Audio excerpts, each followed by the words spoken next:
BA first year की education पढ़ रहे हैं हम और फर्स्ट सेमेस्टर है हमारा। यूनिट 1 का फर्स्ट चैप्टर कंप्लीट कर चुके हैं हम। और आज हम बात करेंगे चैप्टर 2 की।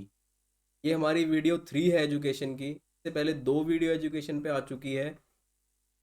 फर्स्ट जो चैप्टर है उन 2 वीडियो में कंप्लीट किया जा चुका है यूनिट 1 का। जिन बच्चों ने वो नहीं देखा है, मैं उनके लिए लिंक दे दूंगा डिस्क्रिप्शन में, वहाँ से बच्चे उनको देख लेंगे। देखिए, आज का जो हमारा चैप्टर है वो है शिक्षा की अवधारणा। आपको बुक में जो लिखा मिलेगा वो शिक्षा की अवधारणा लिखा हुआ मिलेगा, चैप्टर 2। और आज का जो हमारा टॉपिक है वो है शिक्षण और प्रशिक्षण। देखिए, बड़ा चैप्टर है, 2 वीडियो में कवर किया जाएगा। पिछला चैप्टर भी बड़ा था तो 2 वीडियो में कवर किया गया था, ताकि आप अच्छे से समझ सके। चलिए स्टार्ट करते हैं। सबसे पहले बात करते हैं शिक्षण की। शिक्षण क्या है? शिक्षण को इंग्लिश में कहते हैं हम टीचिंग।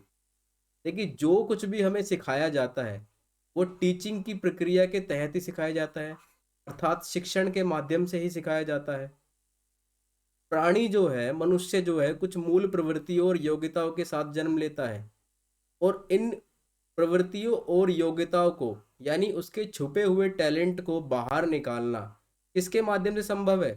टीचिंग के माध्यम से, शिक्षण के माध्यम से। शिक्षण के द्वारा ही प्राणी की मूल प्रवृत्तियों और योग्यताओं का विकास किया जाता है। शिक्षण का जो अर्थ है वो सीखना और सिखाना है। देखिए, जो बच्चा होता है, बच्चे के अंदर छुपा हुआ टैलेंट जो है उसको किसके माध्यम से बाहर निकाला जाएगा? टीचिंग के माध्यम से, शिक्षण के माध्यम से। एक अच्छा शिक्षक ही होता है जो अपने सभी बच्चों की योग्यताओं को पहचान पाता है, अर्थात बच्चों के अंदर क्या योग्यता है, किस सब्जेक्ट में उनकी रुचि है, क्या उनके अंदर स्पेशल एबिलिटी है, उनको पहचान कर उनका विकास करना ही अच्छे शिक्षक का काम होता है। लेकिन उनको पहचानने का जो माध्यम होता है वो क्या होता है? शिक्षण होता है, टीचिंग होता है। सामान्य अर्थ में बात करूं तो शिक्षण शब्द का अर्थ सीखना और सिखाना है। शिक्षण के द्वारा बच्चे को सृजनशील बनाया जाता है। सृजनशील हम कहते हैं क्रिएटिव को।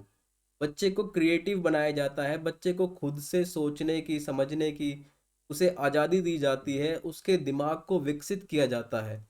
उसके सामने ऐसी सिचुएशंस क्रिएट की जाती है जिससे वो खुद से सीख सके, खुद अपने विचार प्रकट कर सके और अपने दिमाग का पूर्ण प्रयोग कर सके।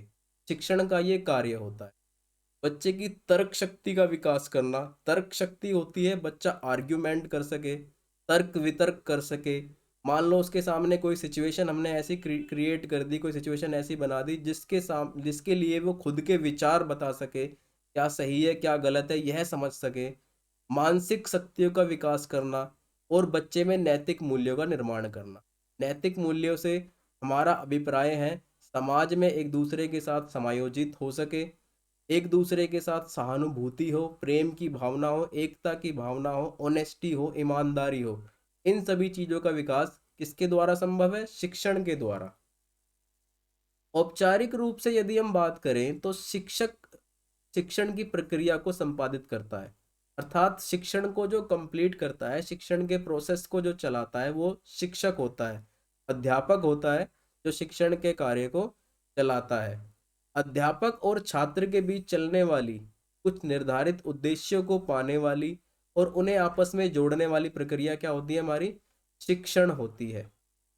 मतलब एक प्रक्रिया है जो अध्यापक को और शिक्षक को आपस में जोड़े रखती है, बांधे रखती है, कुछ निर्धारित उद्देश्यों को पाने के लिए और उन्हें आपस में जोड़ने के लिए।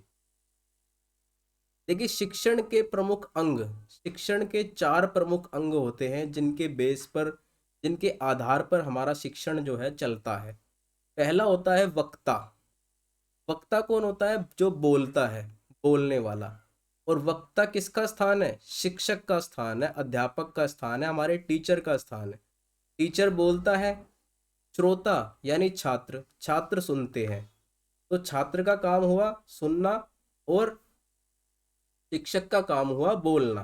तो वक्ता हमारा टीचर है और श्रोता हमारा छात्र है। उसके बाद बारी आती है माध्यम की। माध्यम से अभिप्राय उन दोनों के बीच जो कम्युनिकेशन है, जो संप्रेषण है, वो किस भाषा में चल रहा है। और जिस भी भाषा में वो चले वो उन दोनों के लिए कन्वीनियंट होना चाहिए, अर्थात उन दोनों को आपस में समझाने के लिए उस माध्यम का प्रयोग किया जाता है। मान लो आप तमिल समझते हो और मैं भी तमिल समझता हूँ, तो हम दोनों का जो माध्यम होगा वो तमिल भाषा होगा। आप हिंदी समझते हो इसीलिए मैं हिंदी में वीडियो बनाता हूँ, तो हमारा जो माध्यम है वो हिंदी भाषा है। तो वक्ता और श्रोता के बीच जरूरी है माध्यम, और उससे भी ज़्यादा जरूरी क्या है, सूचना।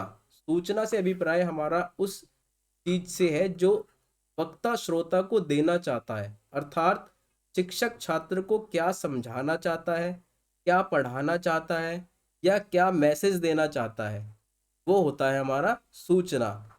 इसे हम मटेरियल भी कह सकते हैं कि हमारा शिक्षक जो हम क्या मटेरियल जो है श्रोता को देना चाह रहे हैं। ठीक है,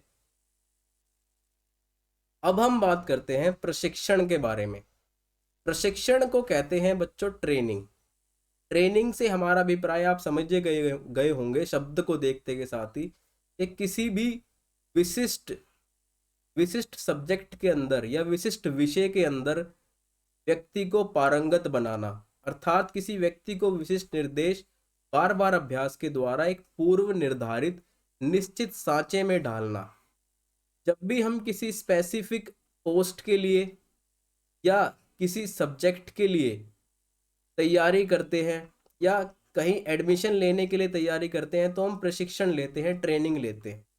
ठीक है, फॉर एग्जाम्पल मान लो आपको आईटीआई करनी है इलेक्ट्रिकल से, तो आप इलेक्ट्रिकल की क्या लोगे, ट्रेनिंग लोगे। ठीक है, प्रशिक्षण लोगे उस आईटीआई के अंदर। आईटीआई हमारी प्रशिक्षण संस्थान होती है जो स्पेसिफिक सब्जेक्ट के लिए, विशिष्ट विषय के लिए हमें ट्रेनिंग देती है। ठीक है, उसे हम कहते हैं प्रशिक्षण। शिक्षण की तुलना में प्रशिक्षण का दायरा बहुत सीमित और औपचारिक होता है। प्रशिक्षण जो होता है वो सीमित होता है, उसका दायरा बहुत सीमित होता है। अर्थात देखिए, एक आईटीआई के अंदर बहुत सारी ट्रेड होती है और अलग अलग ट्रेड के अलग अलग उद्देश्य होते हैं।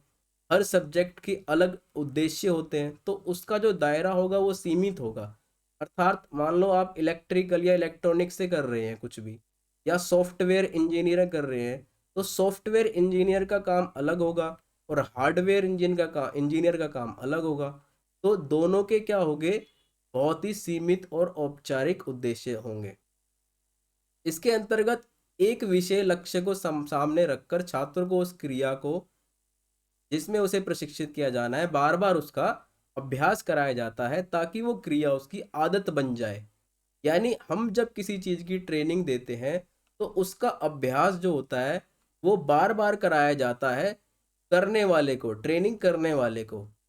जिस छात्र को जिस सब्जेक्ट के अंदर या जिस विषय से रिलेटेड ट्रेनिंग लेनी है, उसको उसका बार बार अभ्यास कराया जाता है ताकि वह उसकी आदत बन जाए। फॉर एग्जाम्पल आपको पुलिस में भर्ती होना है, तो आपको फिजिकल पास करना होगा। फिजिकल पास करने के लिए आपको फिजिकल की तैयारी करनी होगी, दौड़ लगानी होगी, लॉन्ग जंप, हाई जंप, जो भी ये सब चीज़ें होती है आपको करनी होगी, और ये सब चीज़ें आप बार बार करोगे ताकि ये आपकी आदत बन जाए। तो ये हमारा प्रशिक्षण कहलाता है। प्रशिक्षण, प्रशिक्षक और प्रशिक्षार्थी, यानी जो ट्रेनिंग देने वाला है वो और जो ट्रेनिंग लेने वाला है वो, उन दोनों के बीच चलता है, और इसके अंदर निश्चित समय होता है एवं स्थान होता है। देखिए, जहाँ हम प्रशिक्षण लेते हैं, जिस प्रशिक्षण स्थान के अंदर हम सीखते हैं, उसका निश्चित समय होता है, स्थान होता है। प्रशिक्षण की विधियाँ होती हैं और प्रशिक्षण के निर्धारित उद्देश्य होते हैं जिसके तहत ये पूरी प्रक्रिया चलती है। जैसा कि मैंने अभी आपको बताया, मान लो आपको पॉलिटेक्निक करनी है किसी सब्जेक्ट के अंदर, तो पॉलिटेक्निक का एक निश्चित स्थान होता है। हर एक ट्रेड, जो भी ट्रेड आपको करनी है, उस ट्रेड से रिलेटेड पॉलिटेक्निक का एक स्थान होगा, समय होगा, पढ़ाने वाला टीचर होगा। ठीक है, टीचर विधियों के साथ पढ़ाएगा, और जो आप सब्जेक्ट पढ़ रहे हो उसके उद्देश्य होंगे।